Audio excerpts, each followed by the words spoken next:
Hi everyone, I'm Dhanush and today I'll be discussing the multi-level feedback queue scheduling algorithm. MLFQ is a classic CPU scheduling approach used in operating systems to manage multiple processes efficiently. In this lecture, I'll explain why MLFQ needs to be compared with other schedulers, how its queue structure and rules work, and examine its behavior through some examples. We'll also look at some challenges like starvation and gaming and how MLFQ addresses them. By the end, you'll understand how MLFQ balances responsiveness and fairness in process scheduling. First, I'll begin with the motivation for MLFQ, what problems it solves that other schedulers struggle with. Then I'll give an overview of how MLFQ works, including its multiple queue structure and core scheduling rules. We'll walk through some examples to illustrate processes moving through the queues. After that, we'll discuss two key challenges, starvation of low priority jobs and how processes might try to game the scheduler. I'll describe the solutions MLFQ employs, priority boosting and better CPU accounting. We'll also consider practical tuning issues like time slice lengths and concurrency implications. Finally, I'll mention which real-world operating systems use MLFQ before concluding and taking questions. Let's start with the fundamental scheduling challenge MLFQ is designed to tackle. We want short jobs to complete quickly and interactive processes to get prompt attention. These requirements give users a responsive system and optimize turnaround time for short tasks. Traditional algorithms each have drawbacks. Shortest job first is great if you know which jobs are short, but the OS typically does not know job lengths in advance. On the other hand, round robin treats everyone fairly in small time slices, improving interactive responsiveness, but it can't let CPU intensive jobs keep cycling and hurting throughput. We need a smarter scheduler that adapts to each process's behavior on the fly so we get best of both worlds, a quick response for interactive tasks and effective handling of long-running jobs without perfect knowledge of job characteristics. The multi-level feedback queue approach explicitly tries to meet those dual goals by being adaptive. It doesn't assign a fixed priority to each process forever. Instead, the scheduler observes how each job behaves and adjusts the job's priority accordingly over time. It checks whether it uses a full time slice or does it relinquish the CPU early for I/O. If a job frequently waits or performs I/O, it's likely interactive and should remain high priority to get quick responses. And if a job consumes long CPU bursts, it's demoted to gradually lower priorities so that it doesn't hog the CPU resources. MLFQ uses multiple queues to represent these priority levels, and jobs move between queues as feedback on their behavior.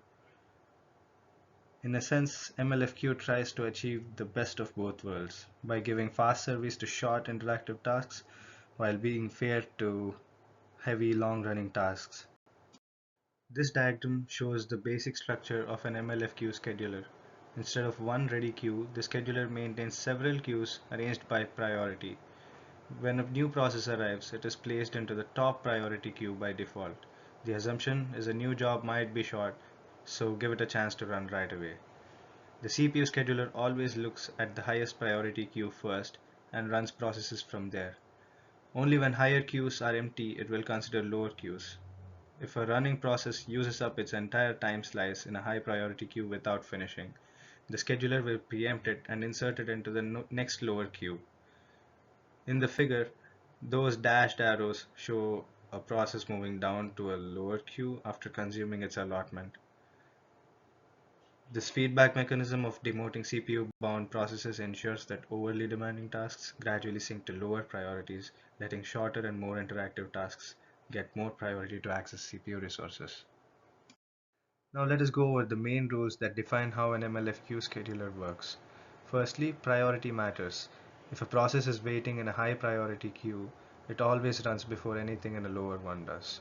So if a low priority process is running and a high priority one shows up, the scheduler immediately switches to it. This keeps the interactive tasks responsive. Secondly, each queue uses round-robin scheduling. This means that if multiple processes share the same priority level, they take turns running uh, using equal time slices. This keeps things fair and avoids starvation within the same queue. The third rule is that new processes always start at the highest priority. The system assumes that they might be quick or interactive, so they get a chance to run right away. Finally, the last rule is that the CPU heavy jobs get pushed down. If a process uses up its whole time slice without yielding for I/O, it gets moved to a lower priority queue.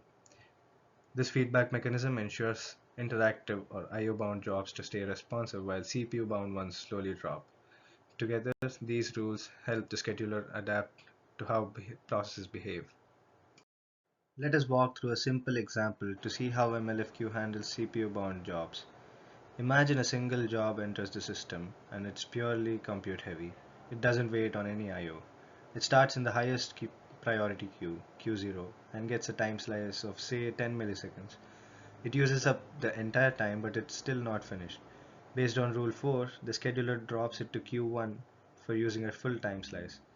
Since there are no other jobs, it immediately runs again, now in Q1, where it might get a longer time slice, say 20 milliseconds. Once again, it uses the full time and doesn't finish, so it's demoted to Q2. From here on, it only runs after all higher priority queues are empty, because in our example, Q2 is the lowest priority level. This is the pattern. Every time it exhausts the time slice, it gets pushed lower.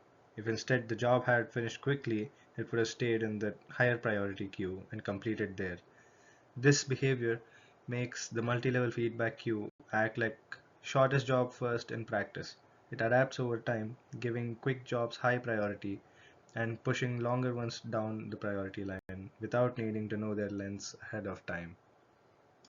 Now let's look at another example and see what happens when two processes enter the system. One is CPU bound and the other is interactive, like let's say a text editor. Both of them start off in the top priority queue, Q0. Since they're at the same level, the scheduler runs them in a round robin fashion. Now here's the difference. B tends to do a bit of computation, then quickly waits for the user input or performs I/O. Just because it gives up the CPU early, it doesn't use the entire time slice. This means that B will stay in Q0 while A is pushed down to Q1 because it's very compute heavy. From here on, whenever B is ready, it preempts A because Q0 always has a higher priority over Q1. B gets immediate attention, staying highly responsive, while A has to wait for its turn in Q1 and might even drop further if it continues burning CPU resources. This way, MLFQ prioritizes interactive tasks like task B, keeping them snappy while still allowing the tasks like task A to make slow but steady progress. It's a smart balance between responsiveness and fairness. An important challenge with MLFQ is starvation. The strict priority problem in Rule 1 means that lower priority jobs will never run if there's always a higher priority job. Consider if our system keeps getting interactive jobs or short tasks one after another. Each new job starts at the top of the queue, and as soon as it arrives, it preempts any lower priority work. If this keeps happening frequently, a longer running job that was dropped to the lowest queue could find itself waiting forever because the CPU is always busy serving the constant influx of higher priority tasks. For example, suppose we have a background job that got the bottom of Q2 and users trying to constantly launch some small tasks that occupy Q0 and Q1. Every time the scheduler is about to give CPU to the Q2 job, some other job comes along in Q1 or Q0 and takes over. The lower priority job is starving. It's ready to run, but it never gets scheduled. In a sense, MLFQ's strength in prioritizing short jobs can become a weakness if it indefinitely postpones a long job. Therefore, the basic MLFQ rules need an additional mechanism to ensure fairness over long term. We must occasionally give lower priority jobs a boost, in, literally a boost in priority so that they are not forgotten. This leads to the next rule, priority boosting to prevent starvation. So like I mentioned before, to prevent starvation, MLFQ introduces a clever trick, priority boosting. Every so often, the scheduler raises the priority of all processes, either to the top queue or at least closer to it. Think of it like aging in action. This periodic boost ensures that even long-running or background jobs stuck at the bottom of the barrel get a chance to run again. For example, let's say that the system does this every 100 milliseconds. Our CPU-bound processes that have been lingering in Q2 suddenly get bumped to Q0 or Q1 along with every other job. Now it has a shot at the CPU before possibly getting demoted again. if it keeps using up full slices. The challenge lies in choosing how often to do this. If the interval is too short, the CPU-hungry jobs keep jumping back to the top, making the whole feedback idea ineffective. If the boost is too rare, the starvation is still a risk. There's no exact science here. It's usually found through experimentation because it's too tricky to get right. Still, the key point is that priority boosting ensures fairness so that no job is left behind forever. Besides starvation, MLFQ has to deal with another tricky problem, gaming the scheduler. This happens when a program is deliberately designed to exploit loopholes in the scheduling policy to get more CPU time than it really deserves. Originally, MLFQ rewarded processes that didn't use their entire time slice, typically because they performed I/O or yielded early. These processes stayed at the highest priority level, which made sense for interactive tasks. But what if a CPU-bound process is coded to pretend that it's interactive? Imagine a compute-heavy process that fakes an I/O every 9 milliseconds just before the time slice ends at the 10th millisecond. It's not actually waiting on a real I/O, but the scheduler sees it voluntarily giving up the CPU and thinks, okay, it's interactive, let's stay in the top queue. The the process then becomes ready immediately and then runs again at the highest priority. By doing this over and over again, it avoids demotion and it's effectively staying at the top queue forever. So even though it's CPU heavy, it tricks the system into treating it like a responsive task, which defeats the whole purpose of having an MLFQ. To fix this, the scheduler had to be tightened so that this kind of behavior would be detected early and it won't let a process unfairly dominate the CPU. To stop processes from gaming the scheduler, MLFQ needs better accounting of CPU usage. Instead of forgetting how much time a process used when it yields, the scheduler now keeps track of the total CPU time used at each priority level. Let's say that the time slice in Q0 is 10 milliseconds. Under this new improved rule, it doesn't matter whether a process uses the full 10 milliseconds in one go or not. As soon as the total time used by it adds up to 10 milliseconds in Q0, the scheduler demotes this process to Q1. This change stops clever tricks. Remember that uh, remember how we talked about the sneaky process yielding at 9 milliseconds when the time slice was just 10 milliseconds? With this new rule, the scheduler says, alright, you didn't use the 10 milliseconds at once, but now we have used 18 milliseconds total at this level, so you should be demoted to Q2. Whether it's one big chunk or many smaller chunks, the CPU time gets counted as a whole. This adds a bit more tracking overhead, but it's worth it because the scheduler now becomes fairer and it's more resistant to abuse in gaming. With both starvation and gaming handled, MLFQ becomes a much more robust system in managing all kinds of workloads. Now, let us look at some tuning and real world usage of it. What I mean by tuning is how we decide on the time slice length. In many systems, the higher priority queues get shorter time slices while the lower priority ones get longer time slices. This helps balance the responsiveness with efficiency. Interactive tasks live on the top queues. You want those to feel snappy, so the scheduler checks in on them very frequently, say every 5 to 10 milliseconds. This way, a quick task can finish fast, or the system can respond quickly to user input. Even if the task doesn't yield, it'll get preempted soon. Yes, this means more context switches, which adds overhead, but mostly high priority tasks are IO bound and they don't use the full time slice anyway, so the cost is worth it. For lower priority CPU bound jobs, we flip the strategy. These get much longer time slices, maybe 50 or even 100 milliseconds. When they finally run, we don't want to interrupt them too often. This reduces overhead and boosts the throughput. Many systems use this model like the Windows NT or even the classic Unix where time slices scale with priority. The general idea is that higher priority means shorter time slices and and lower priority ones get longer time slices. It's a trade-off that keeps system responsive and efficient at the same time. Now let's talk about concurrency when many processes or threads are all competing for CPU time. MLFQ handles this by sorting tasks using priority.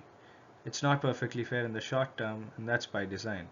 If you have 10 processes, 2 interactive and 8 batch jobs, those two will get way more CPU time. That might seem unfair, but that's how the system works. Still, MLFQ doesn't forget about the others. Thanks to priority boosting and CPU usage tracking, it ensures that over time, everyone gets their turn.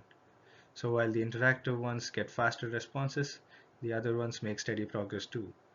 This trade-off is especially important in highly concurrent environments. MLFQ also keeps the CPU fully utilized. Even if some jobs are waiting longer, the system stays busy and efficient, just scheduling tasks in a smarter order. On modern-day multi-core systems, each core typically runs its own instance of the scheduler.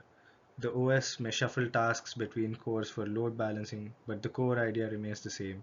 Each core gives preference to the highest priority tasks. And yes, all this frequent preempting means that the OS has to handle context switching very smoothly, and it must save and restore process states without missing a beat. It is important to know that MLFQ is not just a textbook concept. It's been a real part of operating systems since the early days. It was first introduced in 1962 by Fernando Corbato in the Compatible Time Sharing System, or CTSS. This was one of the earliest time sharing operating systems, and his work was so impactful that he received a Turing Award for it. Since then, many OSs have been adopting different variations of MLFQ. BSD Unix and systems like FreeBSD and even the early Mac OS kernels used MLFQ style scheduling. Solaris had a time-sharing class with 60 dynamic priority levels, very in line with MLFQ principles. Even Windows, starting from the Windows NT version, uses a priority-based, feedback-based scheduler. Threads that performed I/O, they got boosted in a priority level to stay responsive, just like MLFQ. Windows also adjusts the time slices by priority, which is also similar to MLFQ. Most Linux distros today, they use completely fair schedulers, or they're also known as CFS. They're different from MLFQ, but even CFS favors the interactive tasks through smart time waiting. The bigger picture is that MLFQ ideas are still shaping modern OS design, and its ability to adapt and prioritize tasks fairly makes it incredibly influential even decades later of it being fun. Let us go over the core ideas behind MLFQ quickly again. MLFQ uses multiple priority levels and adapts based on how a process behaves. If the job uses a lot of CPU time, it gets moved down. If it yields fairly early, then it stays at a higher priority. The system learns on the fly whether a process is interactive or CPU intensive and schedules it accordingly.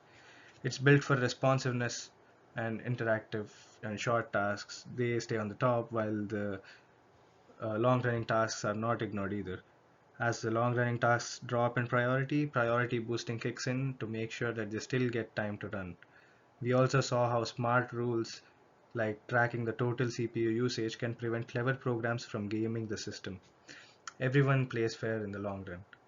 MLFQ is also flexible. You can tweak the number of queues, time slices, and boost intervals to suit different environments, whether it's desktop, server, or a real-time system. The biggest takeaway is that MLFQ is a time-tested, adaptive scheduler that doesn't need to predict the future. It simply watches how the jobs behave and learns how to schedule better over time. Thank you everyone. That concludes our presentation. We've seen how MLFQ works and why it's effective. Now I'd be glad to answer any questions or discuss anything in more detail. Feel free to ask about specifics of MLFQ, comparison with other scheduling algorithms, or anything else related to CPU scheduling in the comments below. Thank you.